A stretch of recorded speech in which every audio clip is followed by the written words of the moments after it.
What is up? Welcome to my channel. My name is Franca and I'm glad you're here. Once again, we are going over Justin Baldoni versus Blake Lively. So we're on Justin's lawsuit on New York Times. So let's get straight into it. Baldoni's dated handwritten notes from his meeting with the intimacy coordinator, which again Lively declined attending, were read to Lively at her penthouse, where she insisted she and Baldoni meet to write SEX scenes together. As it was, the SEX scenes were not written, and it was always Baldoni's intention for them to be written with input from both the intimacy coordinator and Lively. The female gaze that Lively distorts in her CRD complaint, which the Times then publishes, in response to a proposal from the intimacy coordinator, Ryle not orgasm after he satisfied Lily. Lively remarked, "I'd be mortified if that happened to me." To which Baldoni, following Lively's lead in what seemed like an attempt to connect and develop their characters, remarked that those have been some of the most beautiful moments with my wife and I. Lively again distorts this both in the protections for return to production she made Wayfarer, Heath, and Baldoni sign, and in the CRD complaint, which the Times publishes as fact without any investigation whatsoever. First, the suggestion did not originate with Baldoni, and Lively knew this. It was Lively who first personalized the scenes. And third, and perhaps most importantly, they were writing scenes for their characters. Lively claims that Justin made her feel unsafe when he used the word sexy while discussing a wardrobe adjustment, when in fact Lively herself had previously indicated, both verbally and in text messages shown below, that she wanted her character's wardrobe to be sexier. For a scene in which all the characters wore onesies, Lively opted to wear a large coat over hers, obscuring the outfit. Baldoni, as the film director, suggested she remove the coat, explaining that the look would be sexier without it. Lively took offense to the comment and appeared upset, interpreting it negatively rather than as a creative direction. Feeling he had upset her, Baldoni apologized, despite having made a professional suggestion as a director. Notably, in a separate text exchange, Lively herself used the word sex to describe one of her character's outfits while advocating for her own wardrobe choice, an inconsistency that undermines the basis of her complaint, which is what I find strange, because obviously in the first part about the SEX scenes, in Justin's complaint, he gives like a full story, a background, why they were talking about this, what led up to talking about this, which makes sense why they would talk about something like that. Whereas in Blake's complaint, she just vaguely says, "He said this to me." So I feel like that was probably done purposefully so that there was no context behind it, right? Whereas Justin is saying, this is why I said it, this is what we're talking about, this is why it makes sense for me to have said that. But then in regards to like the sexier comment about the outfits, that makes sense if he's trying to, if his story of saying that Blake wanted to take over wardrobe, or Blake took over wardrobe, him telling her like, hey, I think you should take that off, and him using the word sexier to try and convince her to take it off, makes sense. And then her being upset by it might not have been at the sexier comment, but the fact that he was telling her how her wardrobe should look, which I feel like would help his case. I think another thing is, Blake seems to, the way Justin explains his side, Blake seemed to think of them as equals and not that Justin was like her boss or the director of the film. It feels like she thought they were at the same level. And then we have text between Blake and Justin. Blake says, "Just text Angie this also. We'll show you both ways, but Beanie is much sexier. It's the look. Feels TV without. Especially with the crop top in the snow. It justifies the rest of the skin. And also, is a girl," I assume she means also as a girl, "I would check out walking down the street because it washes the effort off the rest of the look." Justin says, "Good morning. If you don't have time to listen with morning craziness, here is a text. Just want to make sure okay with throwing the jacket on from yesterday morning or putting it on your dash. I want to line up a shot and see if I can get just a piece of the shoulder for the establishing shot." I feel like we've already read that before. Lively established what language is acceptable to her and what is not at the very outset of the relationship, just 2 days into filming. To use this language herself, then in turn make a note of each instance where her director used this same language, also to describe wardrobe and character, is at best a double standard. To generate a list of demands that insinuated he and his business partner acted inappropriately and refused to work unless they agreed not to do it again is calculating, even extortionistic. But then to use Wayfarer, Baldoni, and Heath's agreement to not do something they already did not do, were not doing, and have no intention of doing, as the basis to file a non-public CDR complaint against them and release it to the public herself in order to ruin their reputations is defamation. The Times was directly complicit in this. Lively also established very early that it was acceptable to be present while Lively was breastfeeding. Both Heath and Baldoni have children and are comfortable around breastfeeding mothers, and Lively seemed equally comfortable. In fact, Baldoni's wife co-founded a company that makes a breastfeeding garment, a prototype that originated with his mother when he was a baby. And as revealed in text message exchanges between Baldoni and Lively less than 2 weeks into filming, Lively invited Baldoni to her trailer to rehearse lines while she was pumping breast milk. Lively now alleges in the CRD complaint that Baldoni and or Heath would enter her makeup trailer for their own volition while she was breastfeeding. Notably, breastfeeding was an activity she often conducted openly in the presence of both Baldoni and Heath, including during production meetings. And then there's a text that Blake sent to Justin saying, "I'm just pumping in my trailer if you want to work out the lines." He says, "Eating with the crew, we'll head that way." Blake said, "Take your time." And the only thing that I can think of, which I think I mentioned in another video, is that I feel like breastfeeding and pumping are two different things, in my head at least. So she could have been fine with pumping, as shown in the text, but she wasn't okay with the breastfeeding. In the CDR complaint published in part by the Times, Lively suggests Heath walked into her trailer unannounced while in a state of undress and topless, which is false. Heath was invited into her trailer along with a female producer, Baldoni, and a Sony representative for a meeting requested by Lively. Mr. Heath arrived first to see if Lively was ready for the meeting, and after knocking and being invited in, saw that Lively was breastfeeding. She was not topless, she was having makeup removed from her collarbone while fully covered. Heath asked if they should return at a later time. Lively said no, they could move forward with the meeting as initially planned and would meet them after she finished removing makeup. Roughly 2 weeks later, Lively announced that she thought she had seen Heath make eye contact with her. Heath immediately apologized and said he hadn't even realized he looked her way, in response to which Lively remarked, "I know you weren't trying to cobble up." A reference to this incident conveniently showed up on a document months later, distorted like the others and out of context, in a list that Times later published as fact. The only thing I think is weird is they do add in these like he said, she said, like Lively saying, "I know you weren't trying to cobble up," is something that like we don't know if it happened. There's no like text messages to prove this, but what they could do, she's saying she is having body makeup removed. Whoever was removing that makeup could say, "Well, yeah, Blake did say that," or "No, Blake never said that, this is what happened." Because I think she alleged in her complaint that even the makeup artist was like, "That's so weird." By the time Wayfarer received the Protections of Return to Production document, Wayfarer had invested millions of dollars, completed half of the film with Lively as the lead, and incurred substantial cost in preparation to resume production immediately following the strikes.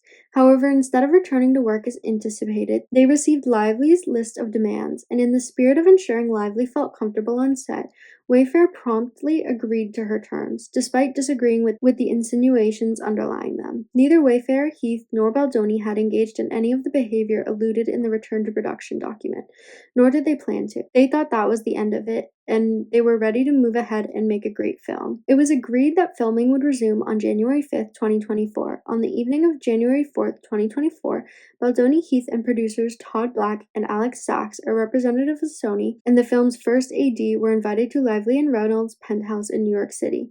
They arrived eager to discuss plans for the next day's filming, prepared with their production materials. Instead, they were blindsided by Lively and Reynolds, who presented a list of grievances that were both unanticipated and troubling. Reynolds launched into a tirade, berating Baldoni in what Baldoni later described as a traumatic encounter, stating he'd never been spoken to like that in his life. Reynolds demanded an apology to Lively for actions that were mischaracterized and demonstrably false. When Baldoni resisted apologizing for what he had not done, Reynolds became further enraged. Everyone, including the producer Lively, had asked production to engage, and a representative of Sony that was in attendance left that meeting in shock. The producer offered that in his 40-year career he had never seen anyone speak to someone like that in a meeting. The Sony representative mentioned that she would often think of that meeting, and her one regret is that she didn't stop Reynolds' berating of Baldoni. Now that's interesting, because I feel like these celebrities give us like the tea, but they don't name names. Because if that was me, I'd be like, "Yeah, this is the Sony representative. This is your name." But I also feel like that's probably illegal. But like, I'd be calling everybody out. I'd be naming names. I'd be like, "It was this makeup artist. It was this person. Go. Ask them for their opinion." But I guess maybe you're not allowed to do that, but I totally would. I'd name drop everyone. On the very first page of her CDR complaint, Lively inaccurately claims that a list of 30 items were agreed upon during this meeting. This assertion is categorically false. The 30-point list is strategically positioned to appear as if it were a standalone written document. However, no such document was ever presented to Baldoni, the Wayfair team, or to their knowledge anyone else, whether during that meeting or any other time, and therefore could not have agreed to. In reality, many of these items were encountered for the first time in the CDR complaint itself, and includes references to highly disturbing events that never occurred. The repeated use of the phrase "no more" before each demand falsely suggests that these alleged incidents had previously taken place and needed to cease. This implication is not only misleading but entirely untrue. Baldoni and Heath left the meeting deeply unsettled by the implications of Lively and Reynolds' behavior and the power dynamics at play. Faced with mounting pressure and weighing the financial impacts of what shutting down a film halfway through production would mean, Wayfair made the difficult decision to resume production and finish the film despite fears that Lively was intentionally manipulating facts for her own gain.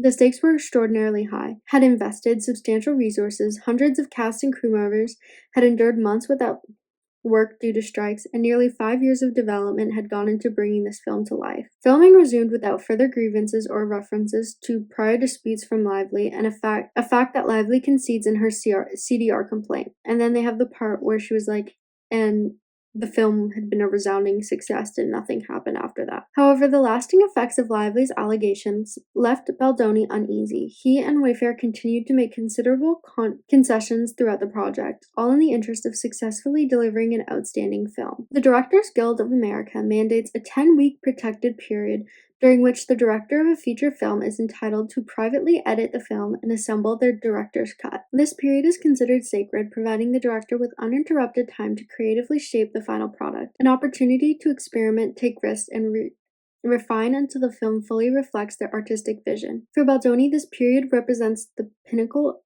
of the filmmaking process, a time to immerse himself in the creative craft, free from external influences. Unfortunately, he was denied this essential experience. Lively requested to join Baldoni in the editing bay. As a seasoned professional with over 20 years of experience in the industry, and having grown up in a family deeply involved in the field, Lively was fully aware of the implications of her request. In fact, her request explicitly acknowledged that it infringed upon Baldoni's protected period. Nonetheless, in the aftermath of the serious false allegations she had leveled against the production, Baldoni, Wayfair, and Sony reluctantly agreed to grant her access to the editing bay for 2 days. Notably, despite her allegations that Baldoni made her uncomfortable, Lively sought to spend prolonged close time with him in the confined and collaborative space of the editing bay. What began as a 2-day collaboration extended into 10 days, during which Lively sought to work alone in the editing bay without Baldoni. Despite Baldoni incorporating 7 pages of her notes into his own edit at the very onset and consistently keeping her involved in every subsequent edit, Lively expressed dissatisfaction with mere collaboration, asserting that she too deserved the opportunity to see her creative vision realized. But ma'am, you are not the director. She requested exclusive time with the editors to New York to assist Lively in the process. Eventually, Lively fired the film's editors, replacing them with her own choice, specifically an editor often used by Reynolds. She also fired the film's award-winning composer, replacing him with composers from Reynolds' recent project. Against repeated objections, Lively created her own cut of the film at Wayfair at Sony's expense. Sony later informed Wayfair that Lively would not promote the film unless her demands were met. Here it says that Lively fired the composer and the film editor. So those people are just out of paychecks because she wanted them fired, which is crazy. When their job literally was to edit this film, and they didn't even get the chance to do that and got fired. And I didn't see anything in her complaint about the editors being terrible, the editors doing anything wrong, or the composer having any wrongdoing or acting inappropriately, but she fired them. Crazy. Baldoni continued refining his director's cut. However, faced with the possibility of Lively refusing to promote the film or approve any related marketing material, a scenario that would have catastrophic implications, Wayfair and Baldoni felt compelled to it, including funding a friends and family screening of a version of the film that they had not approved or even seen, entirely at Lively's insistence. Having already invested millions of dollars along with years of time, energy, and personal sacrifice, Wayfair and Baldoni were left with no viable alternatives. Wayfair and Sony found themselves in an unprecedented and uncomfortable predicament. Two competing versions of the film, created by two different individuals, one of whom had no contractual or creative right to edit the film, let alone produce her own cut. Faced with Lively's threat to withhold promotion of the film, the studio reluctantly agreed to do an official audience test of both versions.